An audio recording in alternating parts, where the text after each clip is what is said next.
Irmãos, é uma grande alegria poder retornar aos cultos presenciais. Na verdade, eu e minha esposa e meu filho, nós retornamos hoje com os irmãos, né? Uma vez que no dia 20, quando os cultos foram retomados presencialmente, nós, em razão dos estudos, tivemos de nos deslocar para o Rio de Janeiro e cultuamos lá naquela ocasião. Mas estamos felizes de podermos retornar, de podermos estarmos juntos e cultuar o Senhor, embora saibamos que ainda há algumas limitações, né? O uso de máscaras, não podemos nos aproximar uns dos outros. Entretanto, nós aguardamos com esperança e expectativa o momento em que essas restrições cessarão. Acreditamos que o nosso Senhor há de operar esse milagre e em breve estaremos podendo nos relacionar como antes. Mas eu quero convidá-los a lerem comigo o texto bíblico em Romanos, capítulo 16, destacar também a satisfação de ter a responsabilidade de pregar a palavra de Deus, agradecer também pelo convite feito pelo pastor Assis. Quero convidar os irmãos a lerem Romanos, capítulo 16, Romanos capítulo 16, leremos a partir do versículo de número 3. Romanos capítulo 16, a partir do versículo 3, eu estarei lendo, os irmãos estarão acompanhando, onde a palavra de Deus fala-nos assim: Saudai a Priscila e a Áquila, meus cooperadores em Cristo Jesus, os quais pela minha vida expuseram à sua cabeça o que não só eu lhes agradeço, mas também todas as igrejas dos gentios. Saudai também a igreja que está em sua casa. Saudai a Epêneto, meu amado, que é as primícias da Ásia em Cristo. Saudai a Maria, que trabalhou muito por nós. Saudai a Andrônico e a Júnia, meus parentes e meus companheiros na prisão, os quais se distinguiram entre os apóstolos e que foram antes de mim em Cristo. Saudai a Amplíato, meu amado no Senhor. Saudai a Urbano, nosso cooperador em Cristo, e a Estaques, meu amado. Saudai a Apeles, aprovado em Cristo. Saudai os da família de Aristóbulo. Saudai a Herodião, meu parente. Saudai aos da família de Narciso, os que estão no Senhor. Saudai a Trifena e a Trifosa, as quais trabalham no Senhor. Saudai a amada Pérside, a qual muito trabalhou no Senhor. Saudai a Rufo, eleito no Senhor, e sua mãe e minha. Saudai a Zíncrito, a Flegonte, a Hermas, a Pátrobas, a Hermes e aos irmãos que estão com eles. Saudai a Filólogo e a Júlia, a Nereu e a sua irmã, e a Olimpas, e a todos os santos que com eles estão. Saudai-vos uns aos outros com o santo ósculo. As igrejas de Cristo vos saúdam. Vamos orar mais uma vez. Senhor, nós te damos graças, ó Deus, pelo privilégio de lermos a Tua santa palavra, Pai, entendendo, ó Deus, e crendo, Pai, que ela é a revelação do Senhor para a condução, para a direção das nossas vidas.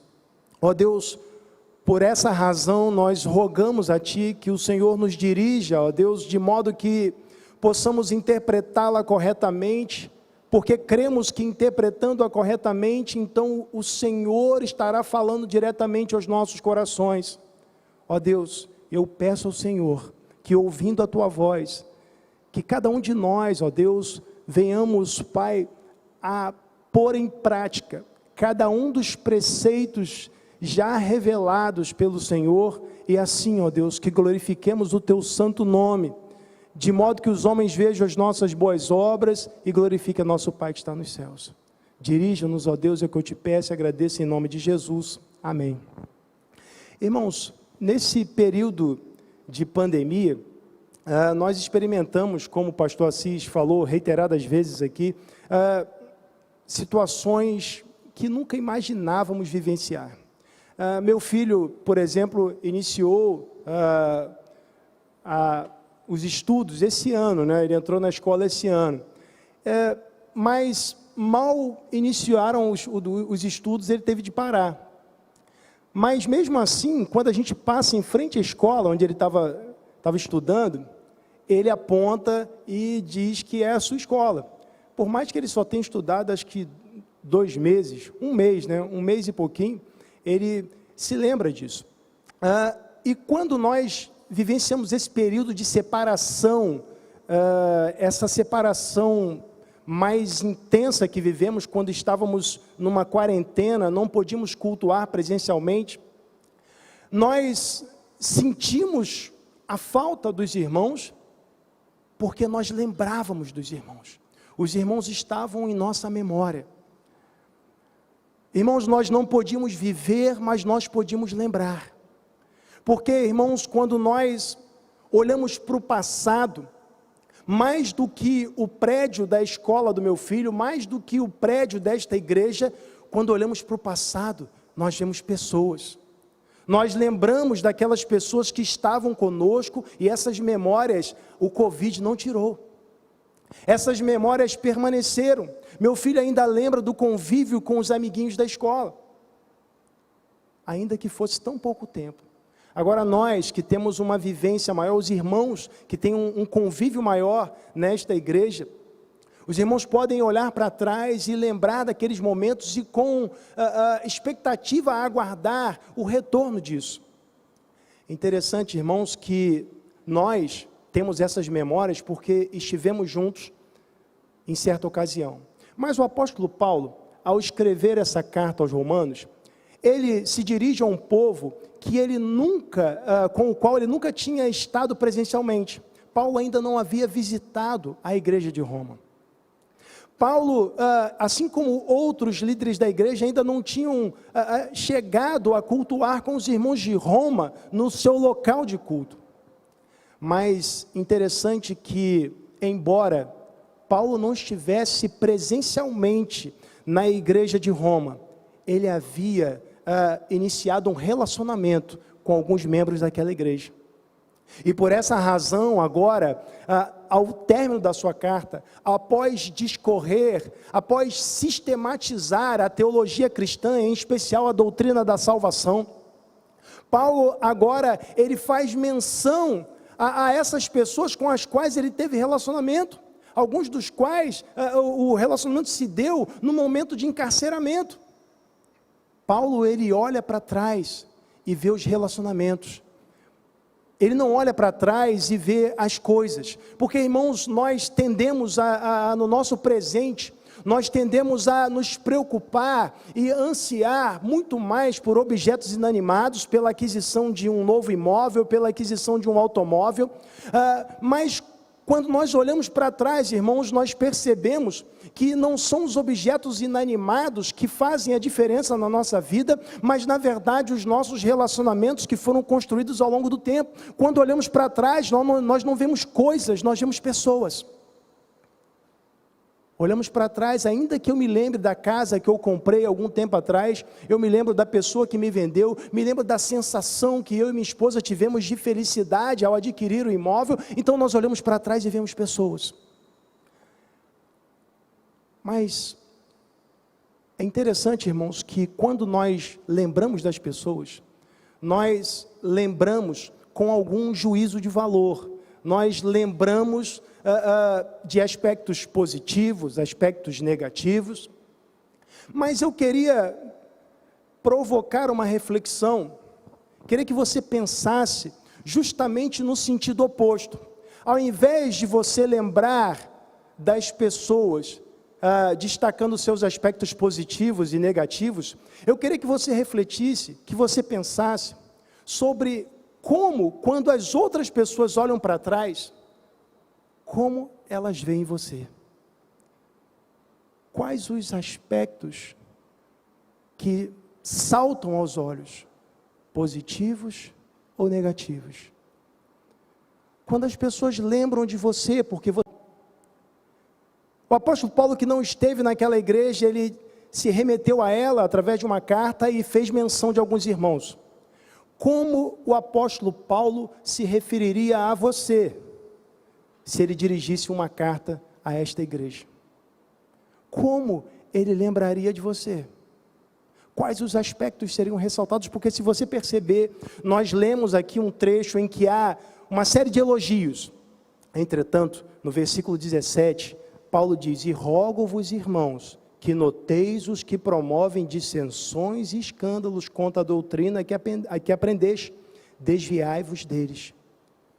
Irmãos, porque no mesmo ajuntamento onde a fé cristã é professada, há pessoas que, veja, que recebem elogios de Paulo e outras acerca das quais Paulo faz uma observação, um alerta, olha, fiquem atentos, esses que estão promovendo dissensões. E Paulo fez questão de nomear apenas aqueles que receberam seus elogios, apenas aqueles que estavam trabalhando efetivamente. Mas a questão é, irmãos, que o tempo vai passar e eu e você também passaremos. E de alguma forma nós seremos lembrados. Eu não quero perguntar a você como você quer ser lembrado, mas como você acha que você será lembrado, porque de um jeito ou de outro, as pessoas vão lembrar de nós. Mas como elas vão lembrar? Como Paulo lembraria de mim e de você? Quais os aspectos que seriam ressaltados? Seriam aspectos positivos ou negativos? E é exatamente sobre isso que eu quero refletir com você nesta manhã. Como você será lembrado? Como nós seremos lembrados? E a primeira proposta para essa reflexão, para responder essa pergunta, é na verdade uma outra pergunta, porque no versículo 3, irmãos, Paulo, ele diz, saudai a Priscila e a Áquila, meus cooperadores em Cristo Jesus. Então, o primeiro ponto que eu quero ressaltar é uma pergunta, você será lembrado como cooperador? Irmãos, interessante quando nós pensamos em Priscila e Áquila, é que em Atos capítulo 18, a partir do versículo 1, ali até o versículo 3, nós vemos que eles tinham a mesma profissão que o apóstolo Paulo, eles eram fazedores de tenda.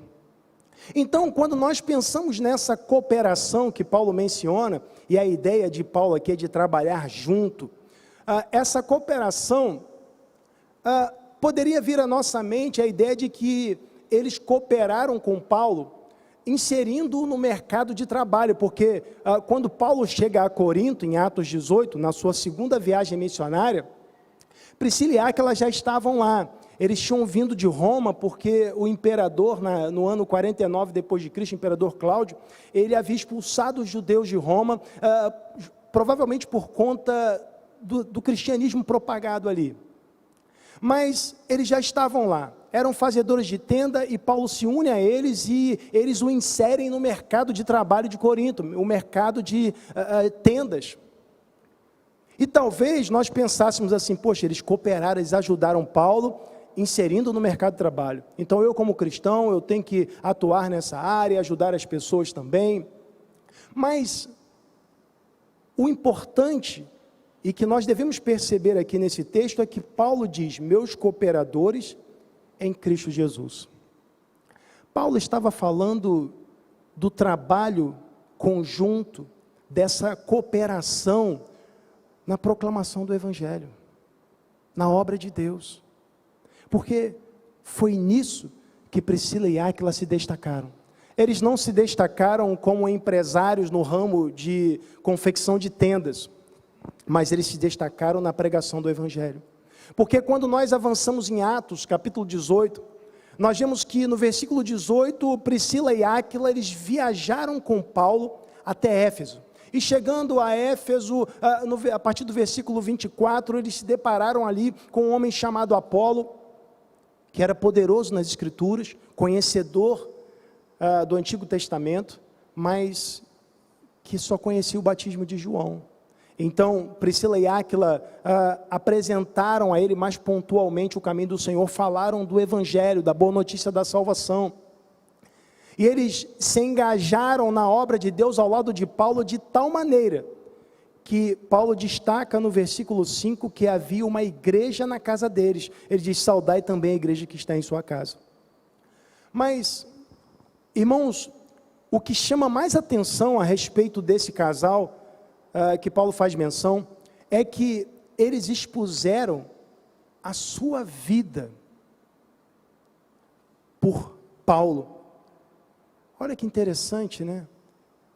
Não sabemos em que circunstâncias isso se deu, não sabemos em que momento, porque a Escritura não narra, mas podemos supor que isso aconteceu quando eles estavam em Éfeso, em Atos capítulo 19, quando Paulo, pregando o evangelho naquela região, muitas pessoas se converteram.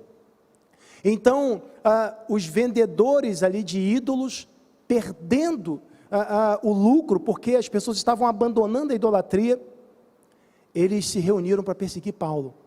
Então, Atos 19, versículo 30, diz que os discípulos esconderam Paulo, não permitiram que Paulo se apresentasse, porque queriam preservar a sua vida. E provavelmente foi nesse cenário que Priscila e Áquila também protegeram, se engajaram ali na proteção de Paulo, e por conta disso ele diz que eles expuseram a sua cabeça. Mas a questão que eu quero refletir com os irmãos, eles eram cooperadores em Cristo. Eles estavam engajados em trabalhar para o Senhor e não para Paulo. Eles estavam trabalhando para Cristo. E esse é o ponto principal. Irmãos, às vezes, principalmente na atualidade, né, nós vemos que há uma postura diferente no contexto evangélico. Há quem assuma a postura de cliente no contexto da igreja de Cristo. Há quem queira se servir da igreja e não servir a igreja.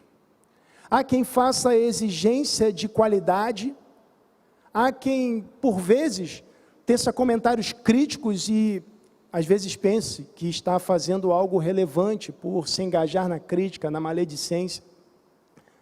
Mas a obra de Deus requer cooperadores, requer pessoas que estejam comprometidas, até mesmo a receber a igreja na sua casa, a fazer da sua casa uma igreja, como foi o caso aqui de Priscila e Áquila. A cooperação mencionada por Paulo, ela requer autossacrifício, e às vezes, irmãos, nós não estamos dispostos a nos sacrificar. Às vezes nós não queremos nem ao menos nos ofender.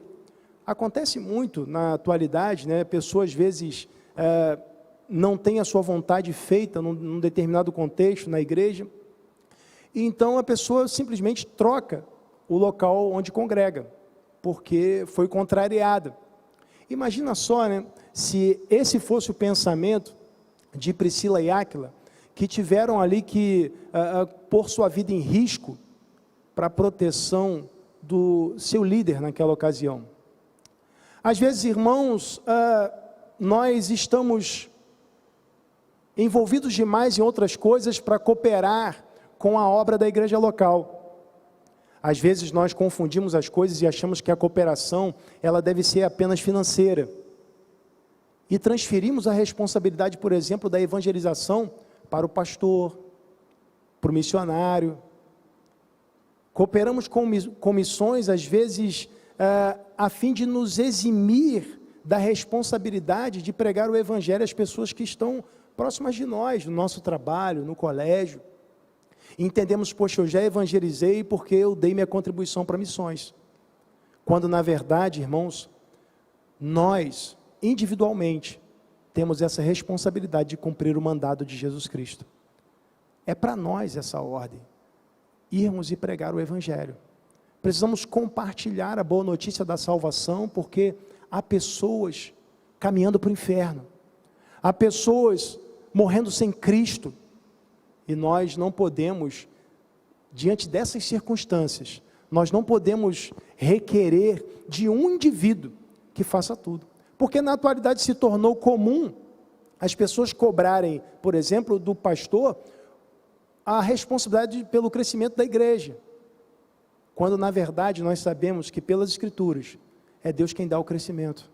Nós somos apenas cooperadores, nós somos apenas instrumentos. Deus nos dá o privilégio de participarmos dessa obra que Ele realiza no coração do homem. Mas quem convence o homem do pecado, da justiça e do juízo é o Espírito Santo. Não somos nós não podemos operar isso no coração, quem faz o milagre é Deus, nós somos apenas ferramentas nas mãos do Senhor e devemos assumir essa responsabilidade, devemos cooperar, devemos arregaçar as mangas e trabalhar, entendendo, irmãos, que se as pessoas não Se não houver quem pregue, as pessoas não ouvirão. Como o próprio Paulo disse em Romanos 10, a partir do versículo 13, que todo aquele que invocar o nome do Senhor será salvo. Mas como, pois, invocarão aquele de quem não ouviram? E como, ou melhor, como crerão naquele de quem não ouviram? E como ouvirão se não há quem pregue? Então, irmãos, a cooperação é fundamental, mas interessante que o apóstolo Paulo, ele quando se refere à cooperação, ele menciona outros. Ele menciona no versículo 9 um homem chamado Urbano, cooperador em Cristo também. O apóstolo Paulo, ele fala de outros que trabalharam na obra de Deus, como Maria. Ele diz que ela trabalhou muito por nós. Ele fala de Trifena, Trifosa, que trabalham no Senhor. Ele fala de Pérside, a qual muito trabalhou no Senhor. Irmãos, esse termo traduzido como trabalhou dá a ideia de um trabalho que leva à exaustão. E as pessoas não querem se cansar na obra de Deus. As pessoas não querem dar o seu melhor. Às vezes, irmãos, nós nos cansamos fazendo outras coisas. Às vezes, alguns se cansam, chegam à exaustão na academia, no pilates, no crossfit, ou sei lá mais o que, né? No futebol, mas às vezes na obra de Deus nós não queremos nos dedicar. Isso me faz lembrar, irmãos, um senhor que já partiu para a glória lá da PIB do Manuel Correia, velhinho já. Ele comparecia aos mutirões, quando nós fazíamos os mutirões para a construção, ele comparecia, só que eu ficava meio com pena dele, não queria dar nenhum trabalho pesado, na verdade não queria dar trabalho para ele, né? Ele já estava bem debilitado, um mal de Parkinson, né? Mas ele queria participar. Ele falava assim: pastor, me dá qualquer coisa para fazer, eu não quero ser inútil. Então, eu lembro que eu dei para ele a tarefa lá de lixar umas grades lá, e ele ficou lixando a grade, todo mutirão, a tarefa dele era lixar a grade, ficou com ele essa tarefa. Então, há pessoas que estão desejosas por trabalhar, porém, nem sempre isso é realidade. Como você será lembrado? Segunda coisa que quero destacar, irmãos, a respeito dessa pergunta: como você será lembrado? Você será lembrado como companheiro nas aflições? Paulo, além de falar das pessoas que trabalharam, das pessoas que cooperaram, ele menciona no versículo 7 uma dupla. Ele diz: saudai a Andrônico e a Júnia, meus parentes e meus companheiros na prisão. Irmãos, há uma controvérsia acerca desse versículo, se Júnia era homem, se era mulher, e a nossa intenção não é transitar por essa discussão, mas o que eu quero chamar a atenção dos irmãos aqui, é que Paulo fala de duas pessoas da igreja de Roma, que estiveram com ele na prisão. E aí, irmãos, a gente precisa se perguntar, né, de que prisão Paulo está falando? Paulo foi preso tantas vezes, né? Segundo os Coríntios 11, 23, Paulo, ao relacionar os seus sofrimentos, ele fala sobre prisões, no plural. Irmãos, não importa qual foi a prisão, a questão fundamental aqui é que Paulo, Andrônico e Júnia estiveram presos no mesmo lugar, ao mesmo tempo e certamente pela mesma razão. Qual foi a razão principal que levou Paulo à cadeia? Por qual razão Paulo, em Atos 16, Paulo e Silas, aquele episódio conhecido nosso, por qual razão ele foi para a cadeia? Paulo sempre foi preso por pregar o Evangelho. Então, irmãos, agora ele cita o exemplo de pessoas que haviam recebido Cristo como Salvador antes dele, mas que partilharam com ele do mesmo sofrimento. E aí, irmãos, ele ressalta a importância de ter estado junto com esses, que eram seus parentes. Provavelmente ele estava se referindo a eles como compatriotas e não como parentes consanguíneos, porque ele faz isso no capítulo 9 de Romanos. Mas enfim, irmãos, lamentavelmente, algo que não está na moda atualmente é sofrer por Cristo. Nós nos compadecemos com muita facilidade daqueles que sofrem com depressão, com ansiedade, com as síndromes do nosso tempo, e de fato, devemos nos compadecer. Porém, quando alguém sofre por amor a Cristo, a nossa postura não é a mesma. Lembro-me que certa vez, irmãos, estava num congresso de pastores e compareceu ali uma missionária. Ela era missionária na Malásia, e lá há uma perseguição muito intensa sobre os cristãos. E ela mencionou que haviam quebrado as suas 2 pernas lá, porque ela pregava o Evangelho. Mas ela disse com entusiasmo que estava recuperada e ia voltar para lá. Então, irmãos, certa vez pregando sobre esse assunto e mencionando essa situação, houve quem se espantasse, se escandalizasse. Poxa, porque, irmãos, nós achamos muitas vezes absurdo alguém se dedicar ao trabalho missionário, porque isso traz sofrimento. Esse é um pensamento comum, lamentavelmente, na mente de muitos cristãos. Quando um jovem diz, olha, eu quero ser engenheiro, as pessoas batem palma. Quando o jovem diz, olha, eu quero ser advogado, as pessoas batem palma. Mas quando o jovem diz, olha, eu tenho chamado para o campo missionário, as pessoas dizem, olha, pensa bem, rapaz. Missionário sofre a beça. Você vai passar dificuldade. Olha lá, hein? É melhor você refletir bem. Irmãos, e certa vez pregando sobre isso, numa igreja, ao final do culto, um jovem me procurou e falou exatamente isso. Falou, pastor, eu estava cursando engenharia e eu senti o chamado para o campo missionário. E quando eu comuniquei isso aos irmãos da igreja, eles começaram a me desencorajar. Dizendo, olha, pensa bem, rapaz, melhor você ser engenheiro.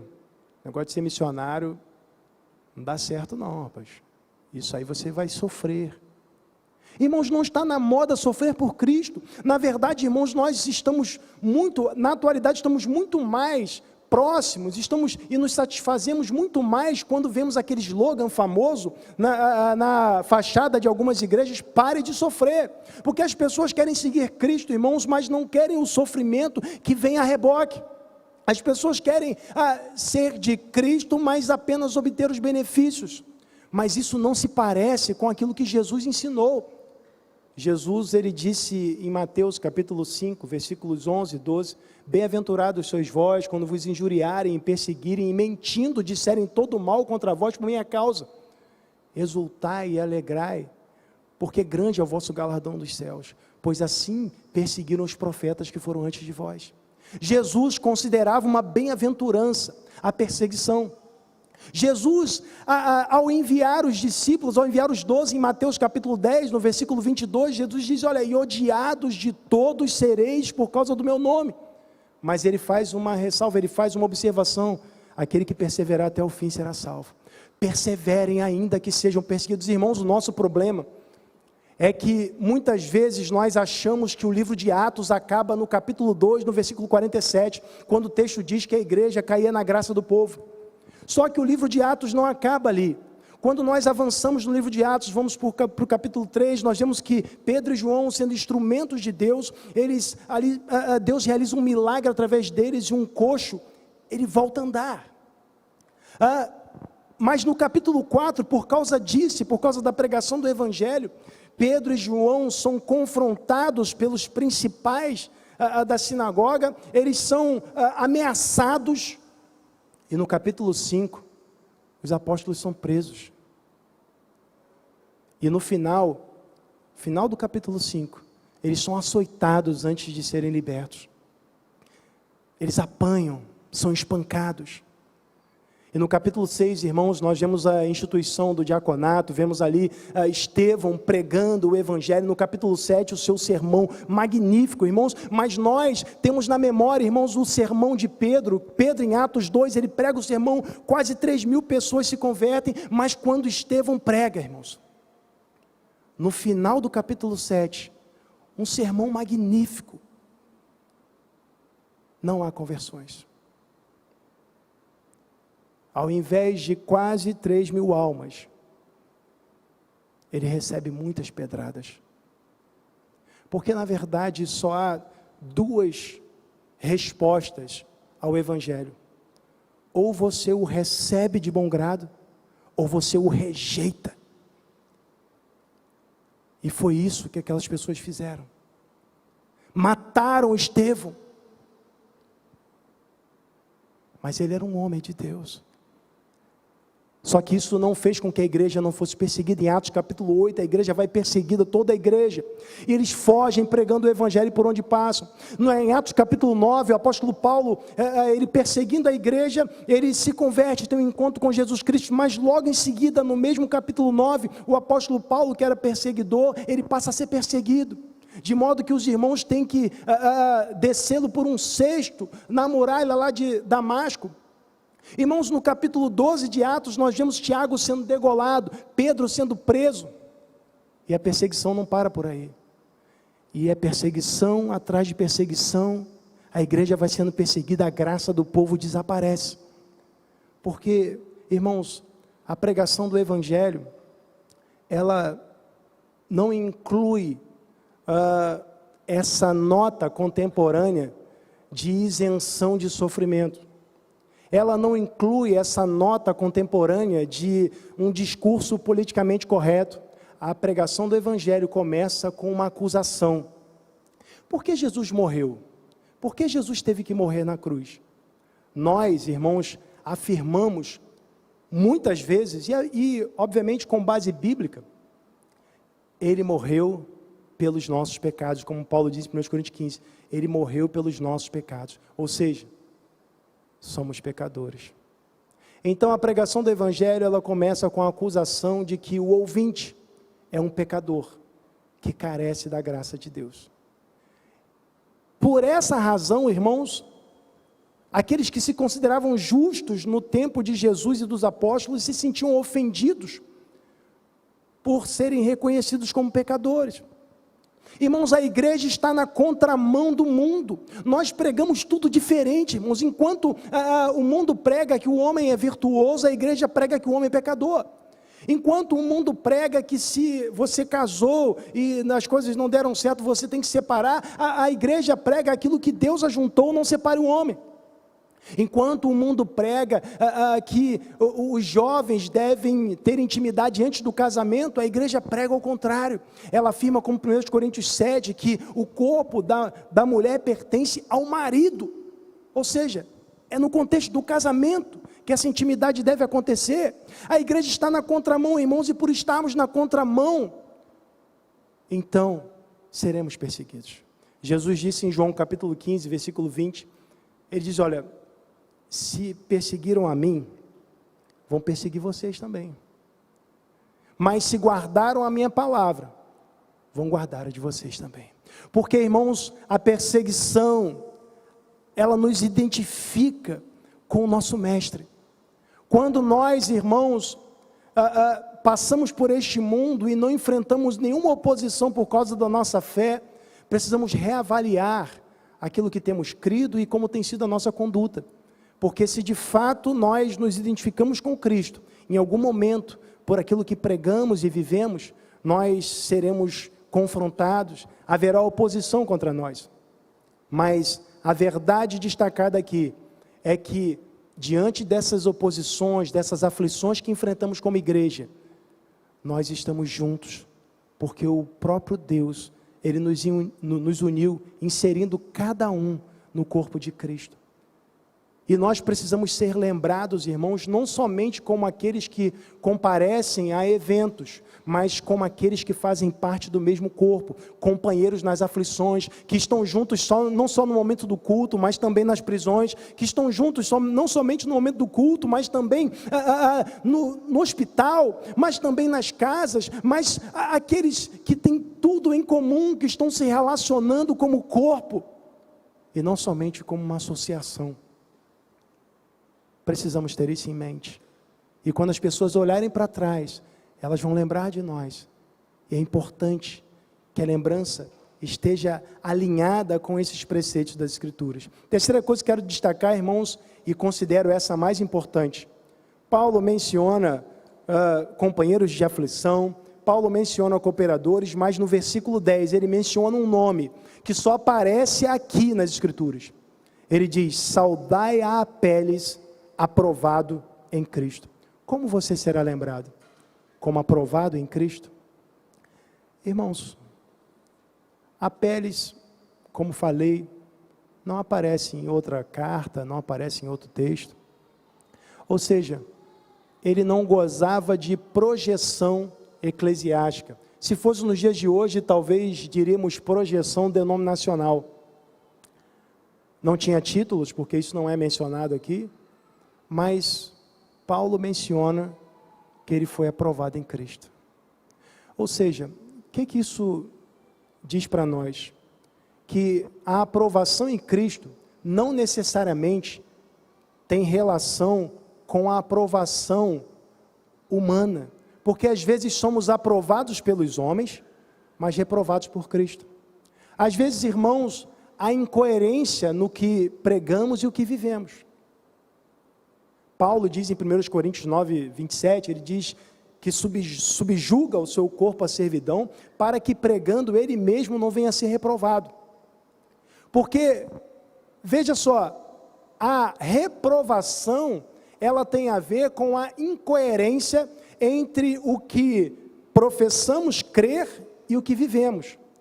Mas a aprovação, segundo as Escrituras, como diz 2 Timóteo 2,15, procura apresentar-te a Deus como obreiro aprovado, que não tem do que se envergonhar, que maneja bem a palavra da verdade. Veja, a aprovação tem a ver com a observância das Escrituras.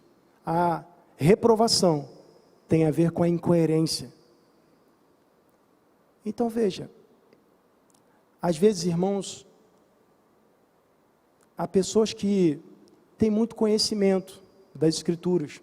Eu já me deparei com muitas pessoas assim. Lembro-me, certa vez, um jovem visitava a PIB do Manuel Correia, e eu percebi que aquele jovem só comparecia no dia do estudo. Lá o nosso estudo era na quinta-feira. Então o jovem gostava de estudo. Então o que eu pensei, né? O não crente, geralmente ele vem no domingo à noite. Ele não vem dia de semana, e muito mais se for para ouvir um estudo. Mas aquele jovem, todo estudo ele estava lá, fazia anotações, eu concluí que ele era crente. Então fui à casa dele fazer uma visita, e conversávamos ali sobre a Bíblia, ele fazia muitas perguntas, e aí aquilo me deixava empolgado, né? Poxa, que legal, um jovem que gosta de Bíblia, gosta de estudar as Escrituras. Mas aí eu fiquei com uma dúvida e perguntei: vem cá, você já recebeu Cristo como Salvador? Ele disse: não. E eu perguntei: por que não? Ele disse que considerava desnecessário. Ele só gostava de estudar a Bíblia.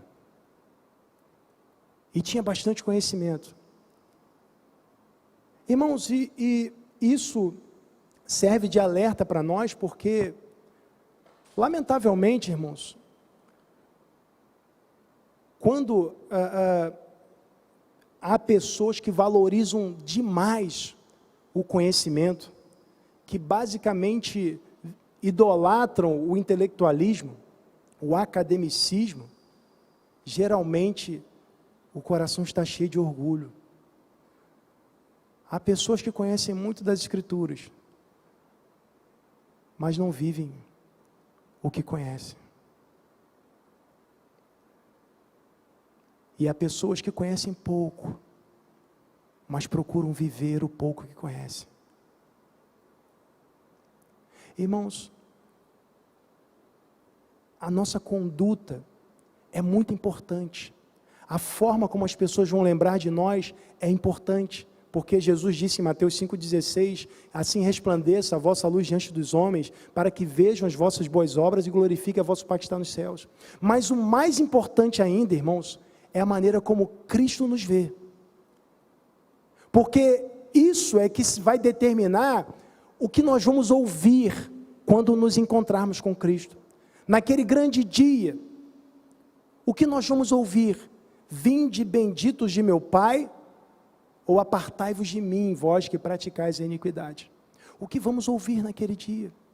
A aprovação de Cristo é muito mais importante que a aprovação dos homens. Veja, Apeles não tinha sido aprovado numa avaliação humana, mas Paulo destaca que ele tinha sido aprovado em Cristo.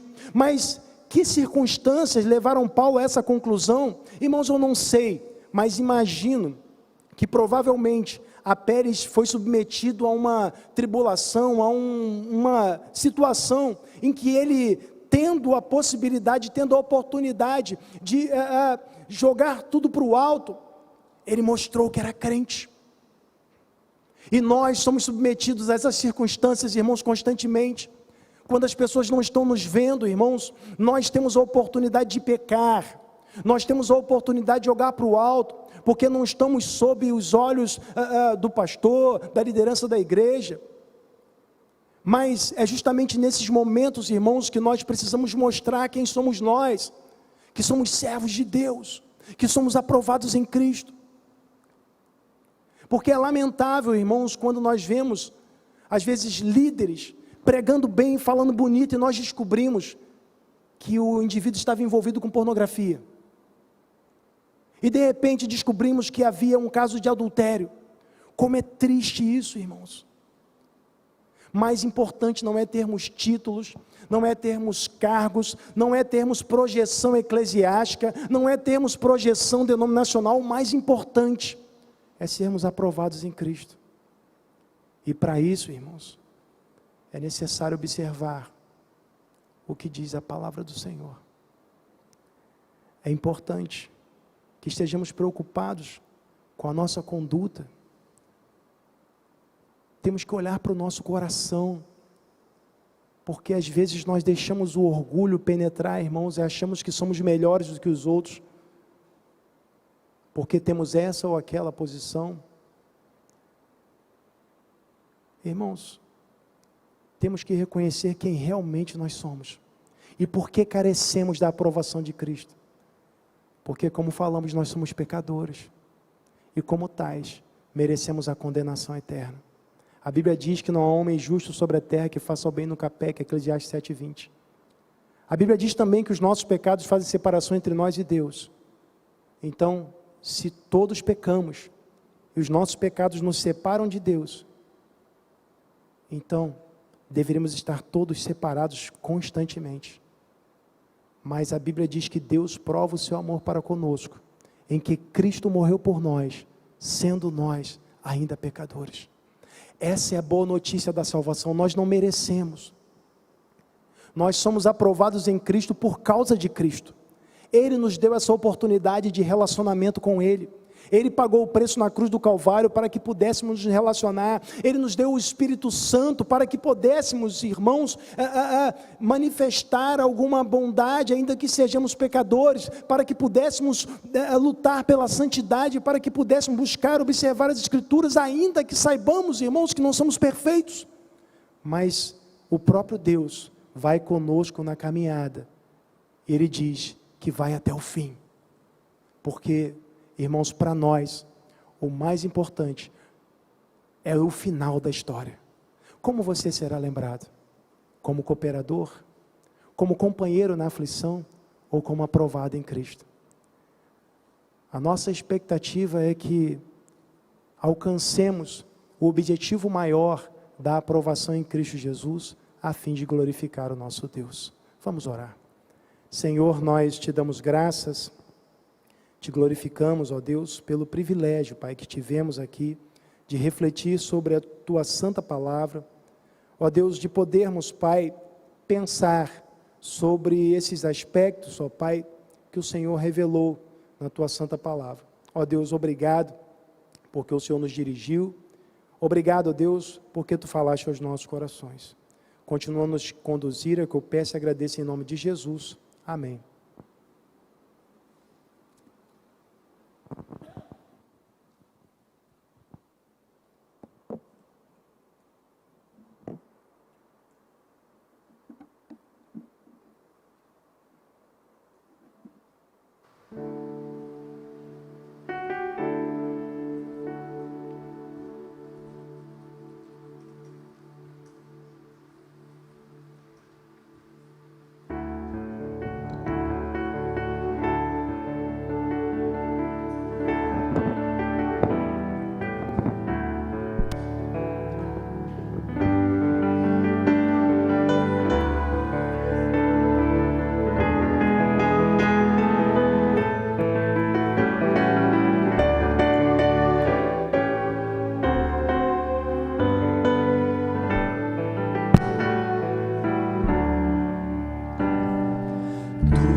Amém? Como você será lembrado? Como você será lembrada? Pense nisso. Pense nisso. O hino termina: tudo por Cristo. Eu estava uma vez vendo um pastor norte-americano, ministro de música, regendo esse hino, e ele parou na metade do hino e falou assim: olha, vocês estão, né? Porque é tudo por Cristo. Então o pessoal estava: tudo por Cristo, tudo. Você não é assim. É tudo por Cristo, tudo. Não é tudo. E achei interessante. Aí ele organizou lá e começaram a cantar certo. Porque se é tudo, né? É tudo. Pense nisso. Como você será lembrado? Que Deus nos abençoe, amados. Não sei se seria essa a mensagem que o pastor Cremilson pregaria há 7 meses atrás, mas uma coisa é certa: Deus falou aos nossos corações nesta manhã. Que Deus nos abençoe. Às 19h30, se Deus permitir, estaremos de volta. As crianças às 18 horas. E vamos seguir as orientações na saída do templo para evitar aglomeração lá na saída. Esse pessoal aqui, esse aqui, assim. Vamos por ordem, para que haja ordem, né? Pastor, Deus abençoe o irmão. Que Deus esteja cuidando de todos nós. Até logo, irmãos. Oração silenciosa. Estaremos encerrando o culto desta manhã.